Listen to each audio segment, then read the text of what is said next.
Hi, welcome to Mondays with Michelle, a sanctuary where we unite to inspire hope and peace through engaging discussions about mental health, relationships, and parenting. I'm Michelle, your guide through the sanctuary.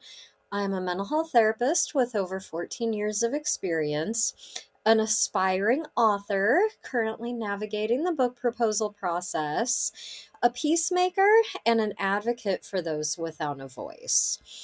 Today, we're going to be talking about confidence, especially decisive action and self-efficacy. To begin and throughout our journey together today, I want you to reflect on this question. If you could be a bird, what would you choose to be and why? That brings us to our cards for today. We'll go through a couple. Typically, I only draw one card every week, but I wanted to draw a card separate from one of the themes of this week's topic. And then I also drew the card for the theme this week with confidence and how it relates to the bird. I compared confidence especially to the eagle because they just symbolize that confidence to me, and we'll get a little bit into that in a few minutes. But I'll go through the eagle card. But I did start by pulling a separate card. I asked the universe, God, whatever you want to refer to, our higher power, what we needed for confidence this week. And at first, I was very surprised by what I drew, but like normal, as soon as I read the description, it made complete sense. So, what we need for confidence this week is the deer. And this is a long description, so bear with me. The story really does make sense and ties it to the importance and relevance with confidence. So it begins with a poem.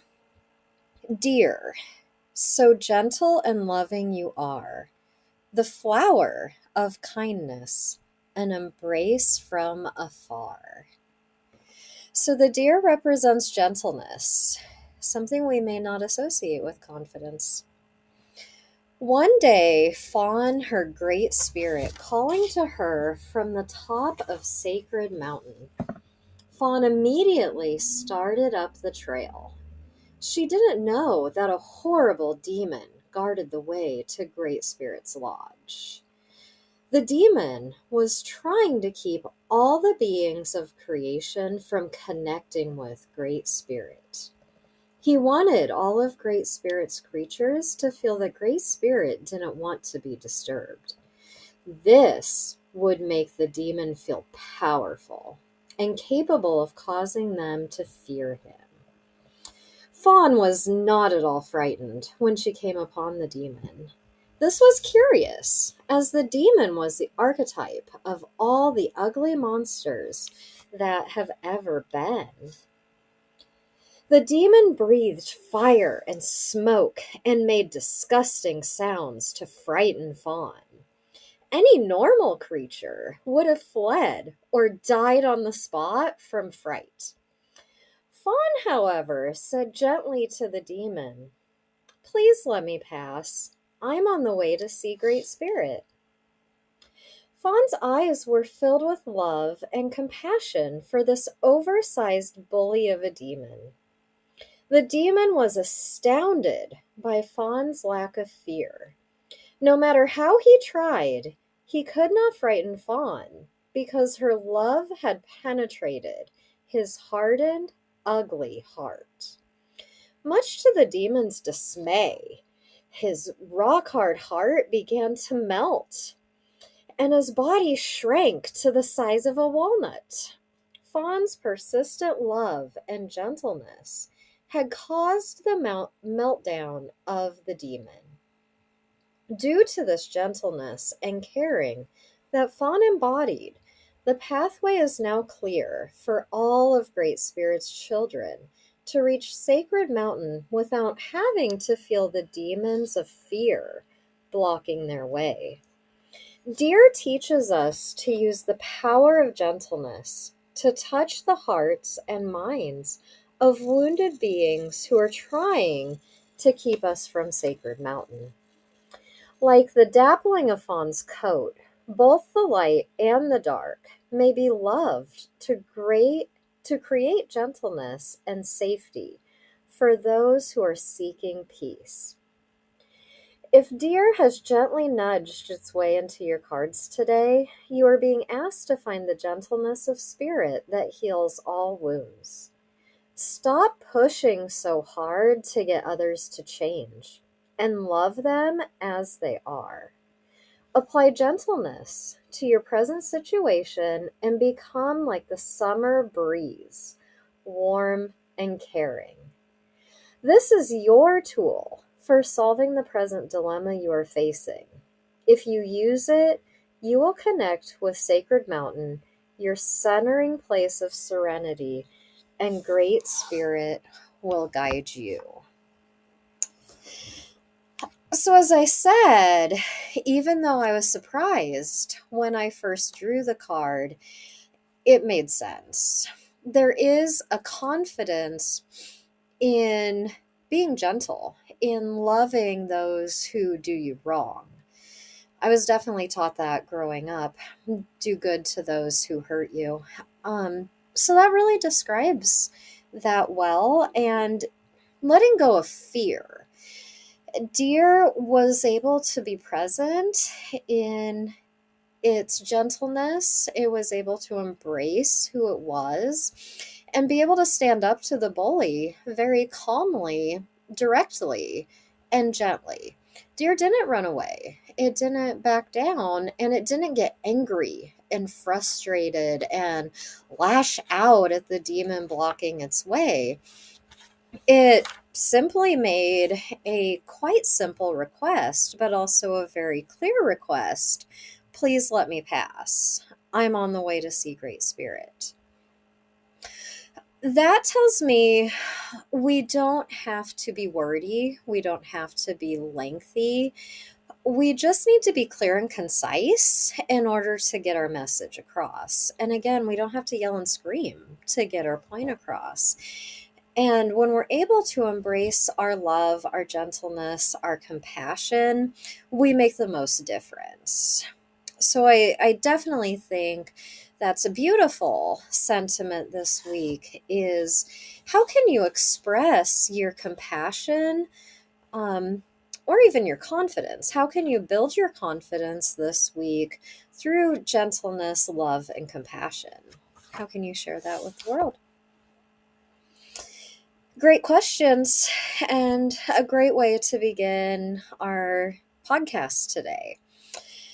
So on that note, in my article for the week, which is a precursor for our podcast, if you haven't figured that one out yet, I talked about the concept of the eagle really displaying confidence. So I asked myself that question. If I could be a bird, what would I choose to be and why? And this week, at least, I chose to be the eagle. I pulled some of my symbols of eagles from my house. I tend to have symbols of nature in my house, I noticed. So I have this lovely carved wooden eagle that I got on vacation one year and brought home with me. So that sits by me. And then I have this that hangs on my wall. I'm not even sure where I got this. It's quite old.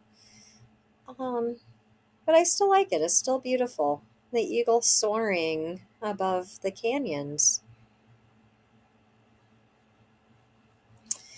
And Then I like these advice from little plaques. I have some that are plaques and some that are magnets. So I have a whole bunch of them throughout my house just as some words of encouragement and some advice. I may need different ones on different days, so I have a wide variety of available. So this one is advice from an eagle. Let your spirit soar. See the big picture, cherish freedom, honor the earth and sky, keep your goals in sight, bald is beautiful, and fly high. Great wisdom from Eagle. And a lot of those things are why I chose Eagle this week. I chose Eagle as its symbol or symbols of freedom, courage, and confidence. One of those things you can actually see in every representation that I just showed you. Eagle flies by itself. It's not afraid to be independent. Um, so it's able to trust in its own abilities and trust in its ability to protect itself, but also to successfully hunt and catch prey for the family. So that really displayed some confidence in itself and its abilities. I also so eagles build these grand nests. They're huge. I read an article as I was looking into the symbolism of eagles, how sometimes their eagles become so large over the years that actually breaks the trees that they're sitting in. So they really do. They have this big nest to, live in, to raise their little eaglets in. I also like that eagles live by the water and they share responsibilities to care for their young. So much, very similarly to what we do, at least nowadays in the 21st century as humans, is both the mother and father eagle share those responsibilities to care for the young, beginning when they're eggs.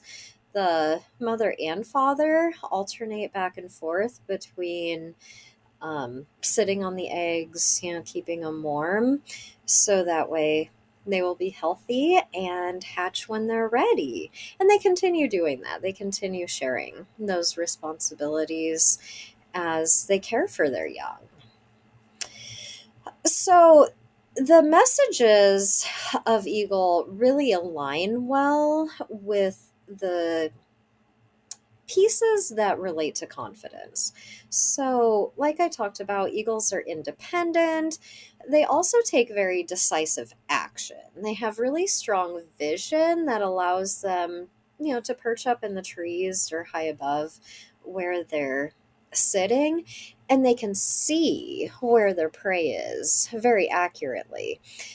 So once they see their prey, they can then take very swift action.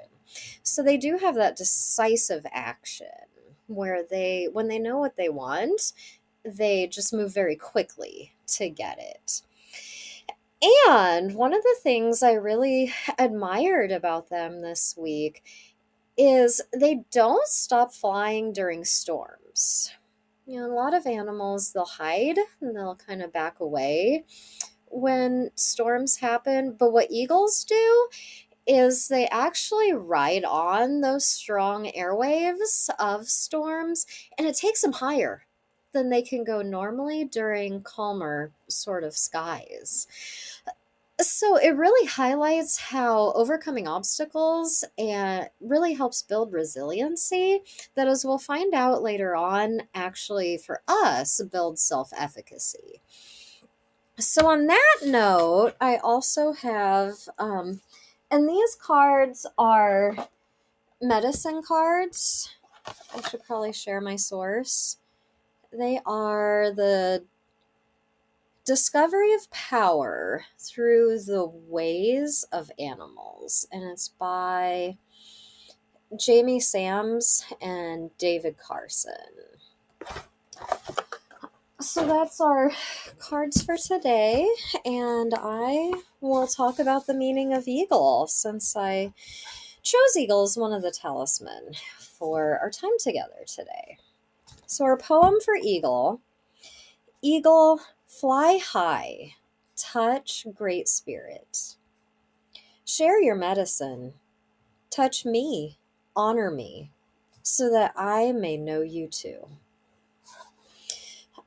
And that's why they talk about Great Spirit in this book, is because they are medicine cards, so influenced by our Native American cultures. All right, so our saying, again, bear with me. Like I said, these are long stories that are shared, but they're pretty powerful as well.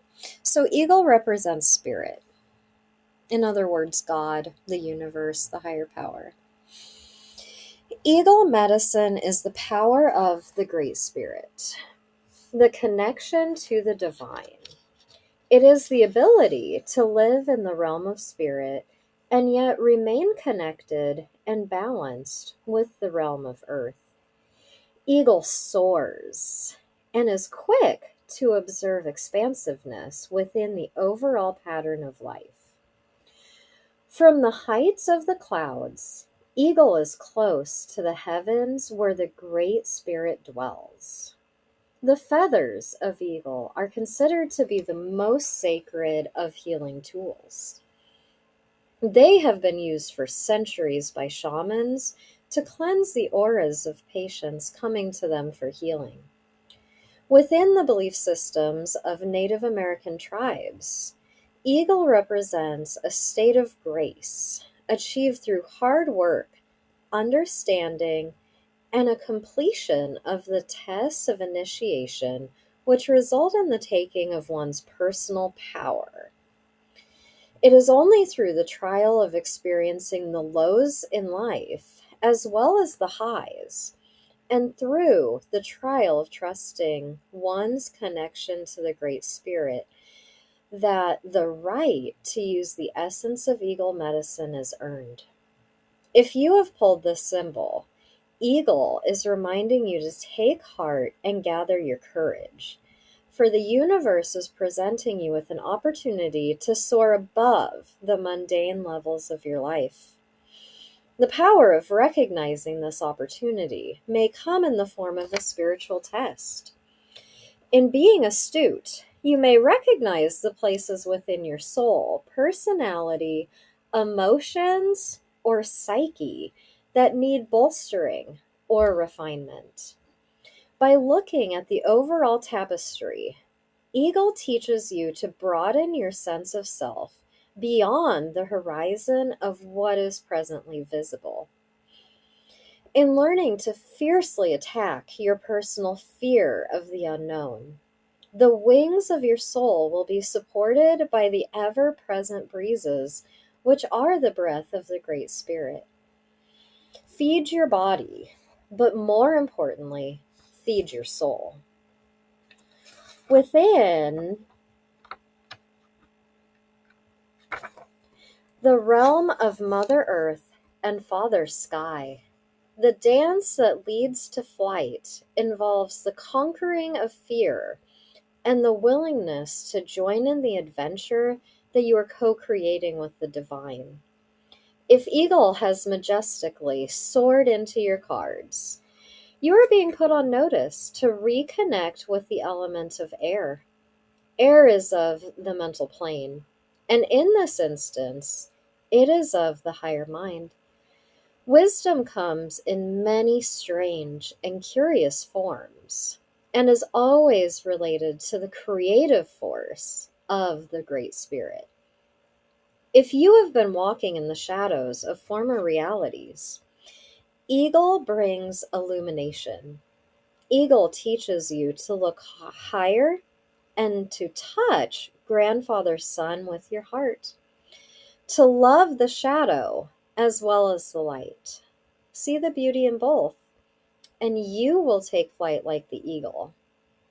Eagle medicine is the gift we give ourselves to remind us of the freedom of the skies. Eagle asks you to give yourself permission to legalize freedom and to follow the joy your heart desires. Beautiful. That's really been my year this year, is kind of that last sentence. Giving myself permission to legalize freedom and follow the joy my heart desires. So it's beautiful. Obviously, a lot of that fit our topic of confidence for this week, having courage, soaring above hard times, rising above challenges. As we're going to talk about, we'll get into a lot of those pieces. I also think it's important to release your personal fear.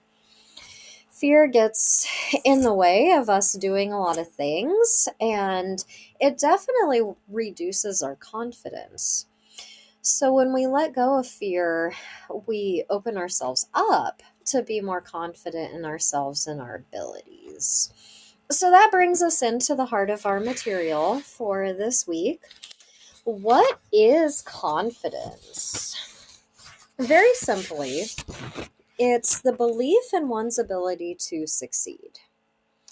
To know that we can take action, and the actions we take can lead to success. Again, as I keep kind of talking about and coming back to, is it also involves overcoming hardships, not letting hardships kind of feed that fear and make us run away from hard situations. To really be able to stand tall, courageously, bravely, boldly in what we believe in, no matter what comes our way.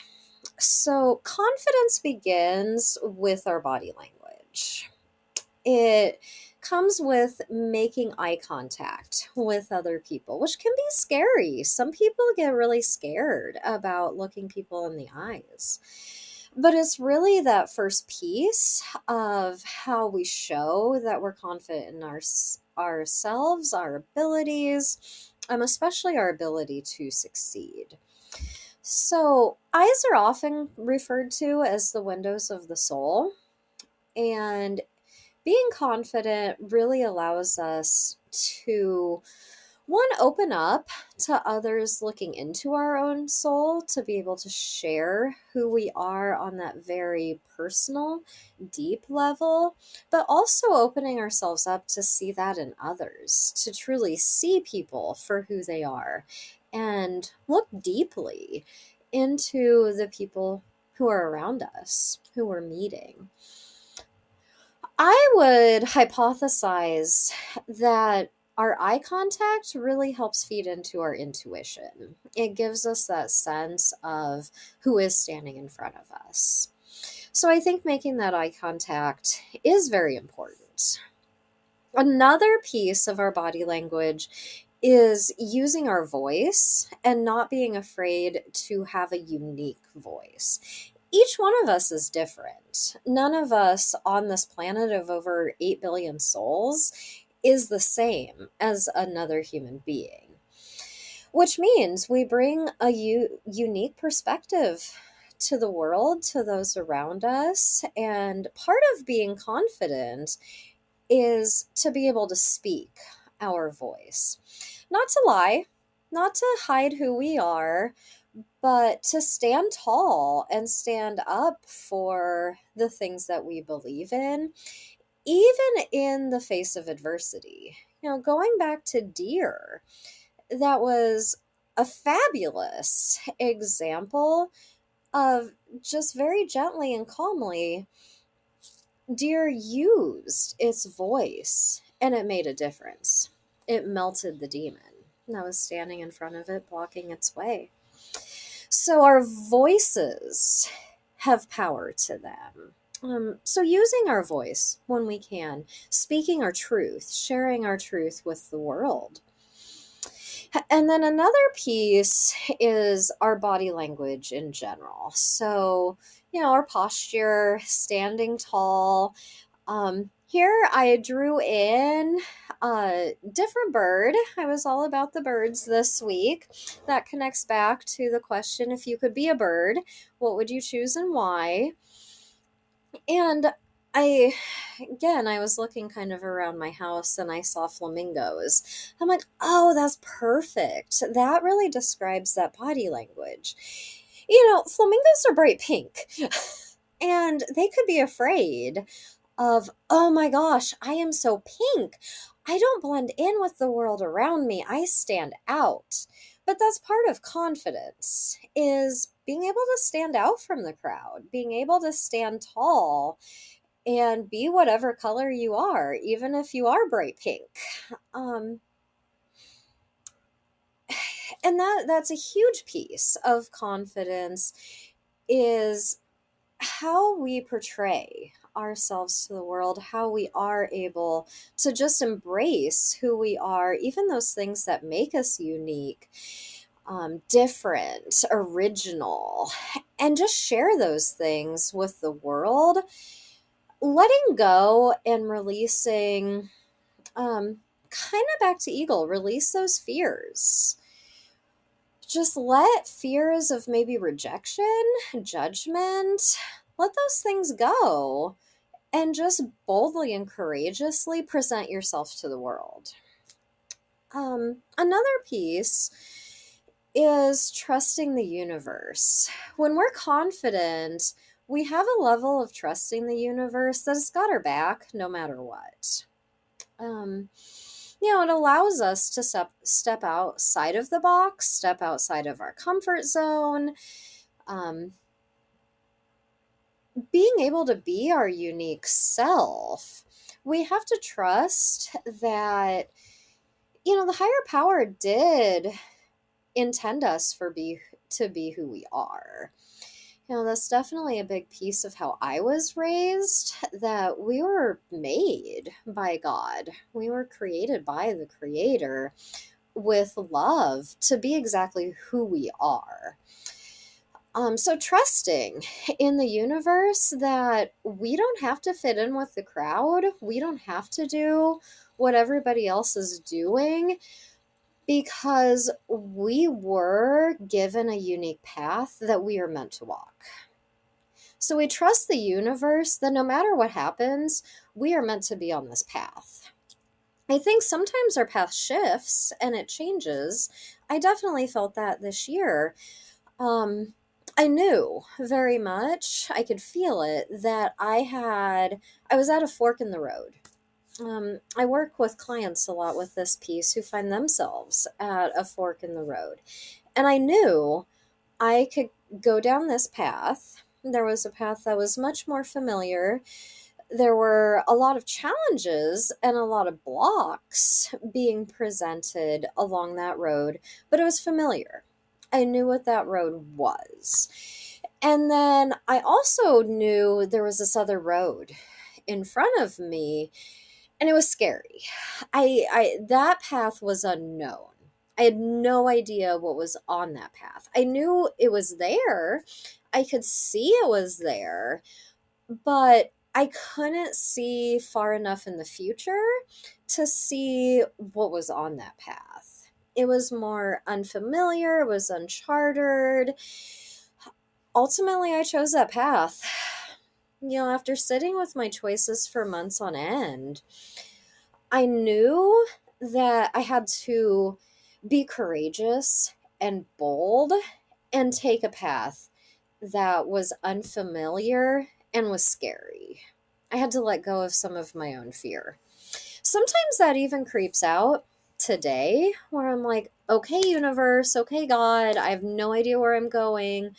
I can't necessarily see the way. I am starting to see that path more clearly. I'm gaining more clarity. But there was a lot of times I just had to let go and trust that this was the path I was meant to be on because everything in my life was pointing me this way. So we'll see. At this point in time, I wouldn't be here talking to you right now if I chose the other path. So at this point in time, I am extremely grateful that I am on this path that I am today, and I'm still trusting and believing this is where I'm supposed to be and what I'm supposed to be doing right now. So that's a part of being confident, is releasing your fear and just trusting that things are going to turn out how they're meant to turn out, which is somewhat, it may seem counterintuitive to our next part of confidence. The next piece of confidence that we're talking about is decisive action. So it may seem counterintuitive, trusting the universe, but it actually makes sense to trust the universe, but we have to do our part too. Like, we can't just sit there and be like, okay, universe, give me everything.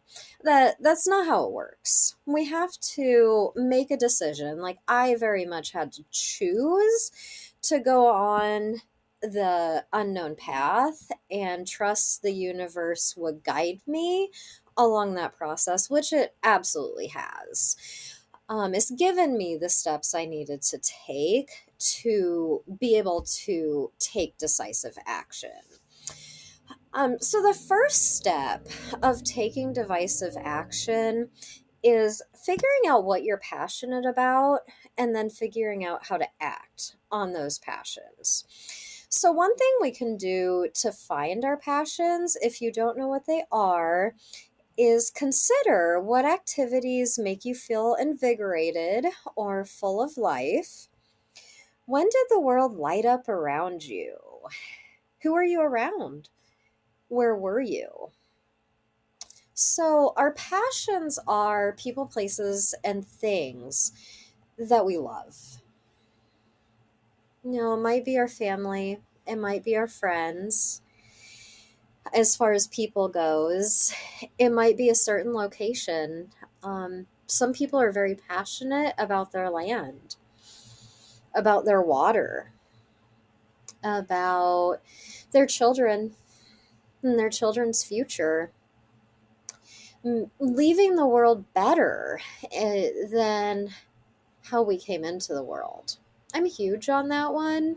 How can we make the world a better place than when we came into it? And we can be passionate about things. I'm trying to think of an example of things you may be passionate about. You might be passionate about things that you create. So, you may be passionate about your words or your beliefs, your values. I suppose the land is a thing. To me, it's a living thing, but it's still a thing. It's not a person. It's connected to a place. So we may be passionate about places. So think about our passions, and we'll do this again as an activity, and then act accordingly to those passions. Make choices and decisions that are aligned to your passions. And when we do that, it automatically builds confidence because we're spending time doing what we love and what we care about. We're not just mindlessly going through motions or just doing things because, I don't know, we think that's what we're supposed to be doing. We don't operate on other people's timelines, we operate on our own. So once we figure out what we're passionate about, that can help guide us to develop goals. And once we have those personal goals, then we can break those goals down into very concrete action steps. Maybe we're passionate about taking care of our body. That's an easy one to use as an example. So we have a goal that we're going to exercise and move our body and do something for that every day. So then breaking that down into action steps, you can divide it down into specifically what area or what part of your body are you going to take care of every day, or what sort of action are you going to take every day to move your body and nourish your body. So it may be something like, Monday is gonna be leg day. Tuesday is gonna be upper body day. Wednesday is gonna be core. and getting in some cardio on Thursdays. And those are just some examples, but they're very concrete action steps of what you're going to do every day to accomplish those goals. So you develop that plan. And then the third step is actually following through with that plan and doing something every day, even if it's something small. If you do something small every single day to accomplish your goals, you're going to achieve them. And that builds our confidence in ourselves and our ability to succeed. Just doing something every single day to achieve our goals helps us to succeed. We will. And then the third piece we're going to talk about today, which is a good kind of segue, is a concept called self-efficacy. So, self-efficacy is the belief in one's capacity to accomplish one's goals. We can achieve them when we believe in ourselves and our abilities. If we believe that we can do something every day to take care of our body, we're absolutely going to do that. We're going to accomplish that goal. So, self-efficacy is important because we have to believe in ourselves and our abilities to make a difference. And like I said, self-efficacy builds and develops through the attainment of those smaller objectives and action steps. We don't just all of a sudden have self-efficacy. We build that over time. If you think about even a toddler learning how to walk, they're very young, but that builds their self-efficacy from a very young age. Toddlers don't just go from crawling to walking. It's a pretty arduous process to learn how to walk. There is the crawling first. They have to like build their leg muscles, that strength, stand up, holding onto things, walking furniture, holding onto the couch, the coffee table. They just kind of figure out how to pull themselves up first. And then they do figure out how to take some steps holding onto things. There's lots of falling along the way as they're learning how to walk. But, then parents help build their self-efficacy too by opening their hands to their children and saying, hey, come here, come walking to me. And of course, parents do that when they know their little is ready to start doing that. They don't do it too soon. They know. They've got that intuition to help guide them and know their little child. And then, again, there's lots of falls involved when this little young child is starting to build this self-efficacy, this confidence in themselves. They have the courage to take a step. When they first take that first step, they may fall down, but they did it. They took their first step, and parents encourage that. They clap, and, they're so excited for their baby, for their little toddler who's learning how to walk. And that builds self-efficacy, that encouragement. And then, that gives them that confidence to taking more and more steps until they figure out how to walk. So we start building self-efficacy from a very, very, very young age, probably from the day that we're born. We start building our self-efficacy. So that in of itself, like I said, builds confidence. And today, it's a day of a lot of reading, apparently. It's a rainy day where I am, so maybe that makes a little bit of sense. On rainy days, I just kind of like to curl up and spend some time reading, stay inside, those types of things.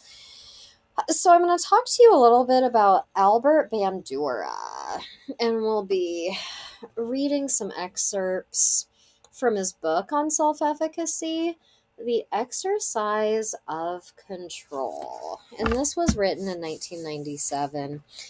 As you'll see, even if it was written in 1997, it very much relates to where we are today, almost 20 years later. Almost 30 years later. Yeah, it's a long time. But definitely still relevant for today. If you've ever had a Psych 101 class, you probably have heard of Albert Bandura. So, as a quick reminder, Albert Bandura did the Bobo doll experiments where the adults hit the Bobo doll, like they had aggression and engaged in aggression. And what that did was it made the children do the same thing. They then displayed more aggression and went up and hit the Bobo doll. So that's how we learned about modeling. The concept of role models. We can be a positive role model or a negative role model in the lives of other people. And those experiments, along with some others, helped him develop social learning theory of how we learn from the people around us. Um, that said, with this concept of self-efficacy and his work on self-efficacy, Albert Bandura had a really good balance of recognizing how the world and the environment impacts us, but also how we have an influence and an impact on the world and those around us. So he had this really great, fabulous balance between the self and the others, kind of that nature versus nurture, to really be able to balance those concepts in a very coherent way. So, on that note, I'm going to talk to you about kind of the impact of society on us to begin with, and then we'll delve a little bit further into self-efficacy and how we impact the world. The societies of today are undergoing extraordinary informational, social, and technological transformations. That first sentence, how much does that still ring true today, so many decades later? Wrenching social changes are not new over the course of history. But what is new is their magnitude and accelerated pace. Rapid cycles of drastic changes require continuous personal and social renewals. These challenging realities place a premium on people's sense of efficacy to shape the future. Much contemporary theorizing depicts people as onlooking hosts of internal mechanisms orchestrated by environmental events. They are stripped of any sense of agency. People are proactive, aspiring organisms who have a hand in shaping their own lives and the social systems that organize, guide, and regulate the affairs of their society. The drastic changes taking place in societies are creating new paradoxes. On the one hand, people have greater knowledge, means, and social entitlements to exercise increased control, both individually and collectively, over their own development and the conditions that affect their lives. On the other hand, with growing transnational interdependencies, the social and economic life in the societies of today is now largely shaped by events in distant places, across the globe. The globalization of human interconnectedness presents new challenges for people to exercise some control over their personal destinies and national life. These transnational realities are creating a new world culture that places increasing demands on collective efficacy to shape the quality of lives and the social future. So, what that means is that dance, that balance I was talking about between the world impacting us, but also us also impacting the world. And he described it really well with all of these factors, especially technology, we can talk to anybody anywhere across the globe pretty much at any point in time we choose to. So we have this greater interconnectedness, and it can be more challenging to have that sense of control that what we do here, wherever our local community is, where it matters. I very much argue that and strongly, passionately believe in what we do here locally creates that ripple effect to impact the world. That we need to throw the rock into the lake, so to speak, to create that ripple effect. We need to flap our wings, the butterfly effect. And that, the flap of the butterfly's wings impact things across the globe. So I'm a strong believer in that. And Bandura talks about kind of this struggle that we have in our society right now that's still taking place. I would say significantly more now than it was even in 1997. The internet and now AI has definitely just really expanded those sort of challenges and this balance. So, I have that self-efficacy to say whatever we do does make a difference in our world. So on that note, we have what is self-efficacy. Self-efficacy theory provides explicit guidelines on how to enable people to exercise some influence over how they live their lives. Perceived self-efficacy is concerned with judgments of personal capability, whereas self-esteem is concerned with judgments of self-worth. So that separated and picked apart the difference between self-efficacy and self-esteem. Self-efficacy, like I said, is believing in our ability, like our capacity to accomplish our goals, whereas self-esteem is focused on our self-worth. So one of the ways, Bandura described 4 ways that we develop self-efficacy. I really honed in on one, the concept of mastery. So as I've been sharing, mastery is built through successes. It's that concept of the adage, practice makes perfect. The more we do things, the more confidence that we have, the more mastery that we have. The other piece that actually builds mastery, though, is overcoming hardships, rising above the difficulties that are presented in our life. When we're able to do that, that gives us confidence that we're able to succeed and achieve our goals no matter what in the world the universe throws our way. We are able to make a difference. We are able to succeed. We're able to accomplish what we want to accomplish in the world because we are resilient. We can overcome hardships. We don't just curl up in a ball, like the deer, going back to the deer. We don't just run away from the demon. We stand up very kindly, very gently, and say, I'm not okay with this. And we do things. We take that decisive action to figure out what our goals are and how we are going to use our voice to make a difference.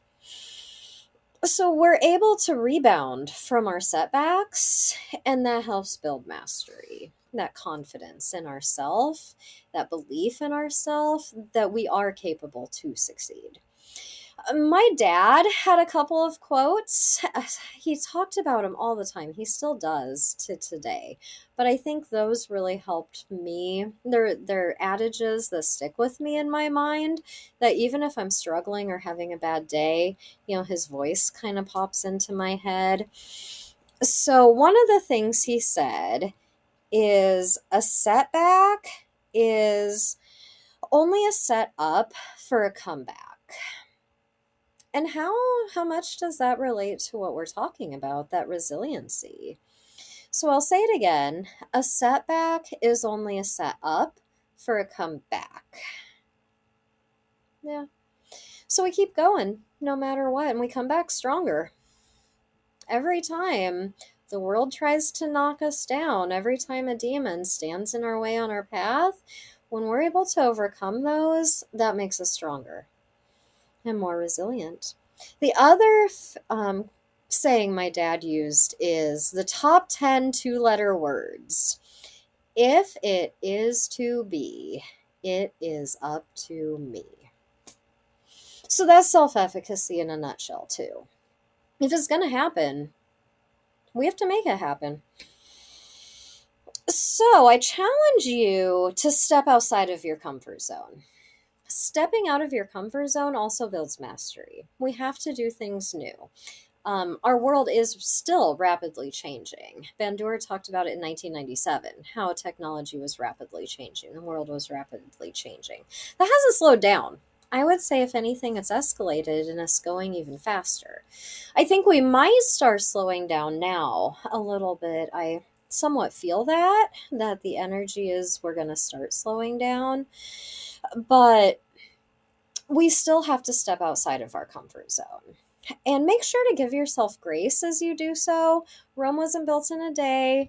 You're not going to accomplish something new in a day. It's going to take practice. It's going to take time. It's going to take repetition.